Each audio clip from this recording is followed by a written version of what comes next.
শহরে গ্যাস বাঁচানোর জন্য মাটির চুলায় রান্না করার উদ্যোগ নিয়েছি। হ্যালো এভরিওয়ান, আসসালামু আলাইকুম। আজকে আমি গরুর মাংস রান্না করব। আমি কড়াইতে পরিমাণ মতো তেল দিয়ে গরম মশলাটা একটু ভেজে নিলাম। আমার গরম মশলাটা ভাজা হয়ে গেছে। এখন আমি পেঁয়াজটা দিয়ে একটু ভেজে নিলাম। এখন আমি দিয়ে দিলাম 2 টেবিল চামচ আদা রসুন বাটা, দিয়েও আমি একটু ভালো করে ভেজে নেব। আমার আদা রসুন বাটা ভাজা হয়ে গেছে। এখন আমি গরম মশলা দিয়ে দেব। এখানে স্বাদমতো লবণ, 2 চামচ হলুদের গুঁড়া, 2 চামচ মরিচের গুঁড়া, 1 চামচ জিরার গুঁড়া, 2 চামচ গরম মশলার গুঁড়া।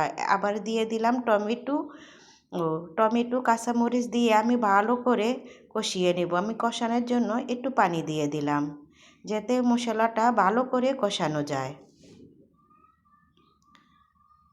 আমার মাটির চুলাটা রান্না কেমন হয় আপনারা সুন্দর একটা কমেন্টে আমাকে জানাবেন।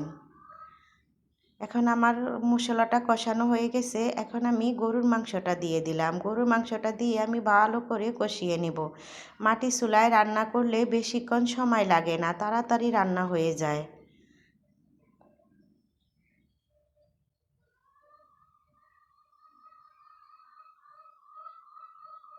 আমার মাংসটা কষানো হয়ে গেছে দেখেন। এখন আমি পরিমাণ মতো ঝোল দিয়ে দেব। আমার ঝোল দেওয়া হয়ে গেছে। এখন আমি ভালো করে নাড়াচাড়া দিয়ে ঢেকে দেব। দেখেন আমার তরকারিটা রান্না হয়ে গেছে। এভাবে আপনারা লাকি চুলায় রান্না করে খাবেন, গ্যাস বাঁচবে, গ্যাসের দামও কমবে। শীতের সকাল, সবাই ভালো থাকবেন।